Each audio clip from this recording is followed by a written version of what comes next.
നമ്മുടെ സമ്മേളനം തുടങ്ങിയിട്ടില്ല. സമ്മേളനത്തിൻ്റെ പന്തലിൻ്റെ കാൽനാട്ടൽ കർമ്മം മാത്രമാണ് ഇന്നിവിടെ നടന്നിട്ടുള്ളത്. പക്ഷേ ആവേശം ഒരു സമ്മേളനത്തോടനുബന്ധിച്ച് എന്തൊക്കെയുണ്ട് അതിൻ്റെ ഒരു വലിയൊരു ആവേശമാണ്. പക്ഷേ നമുക്ക് കാണാൻ പറ്റി ഒരുപാട് ഇത്രയൊന്നും നമ്മൾ പ്രതീക്ഷിക്കുന്നില്ല, ആൾക്കൂട്ടത്തെ നമ്മൾ പ്രതീക്ഷിക്കുന്നില്ല.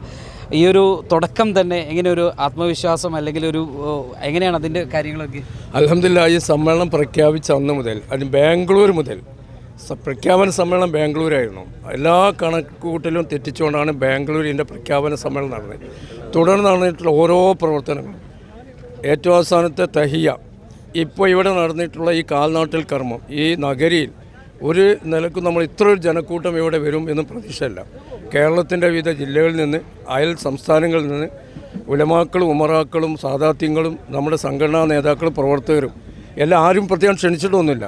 സയ്യിദുലമ മെനിയാന്നിങ്ങനെ നമ്മുടെ തയ്യയുമായി ബന്ധപ്പെട്ട ഓൺലൈനിലൂടെ ഇവിടെ നിന്ന് കാൽനാട്ടൽ കർമ്മം ഉണ്ട് എന്നൊരു അറിയിപ്പ് ഉണ്ടായി.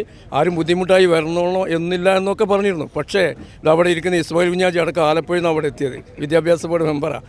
ഇങ്ങനെ ഒരുപാട് നേതാക്കൾ ആരെയും ക്ഷണിക്കപ്പെട്ടിട്ടൊന്നുമില്ല. പക്ഷേ ഇങ്ങനെ ഈ സമ്മേളനത്തിൻ്റെ വമ്പിച്ച വിജയം വിളംബരം ചെയ്തുകൊണ്ടാണ് ഈ കാൽനാട്ടൽ കർമ്മം ഈ വിശാലമായ മൈതാനത്ത് ഇന്ന് സയ്യിദുലമ നിർവഹിച്ച MT ഉസ്താദിൻ്റെ അധ്യക്ഷതയിൽ അൽഹംദുലില്ലാഹ് മുശാവറ അംഗങ്ങളെല്ലാം ഏറെക്കുറെ ഉണ്ടായിരുന്നു ഇവിടെ.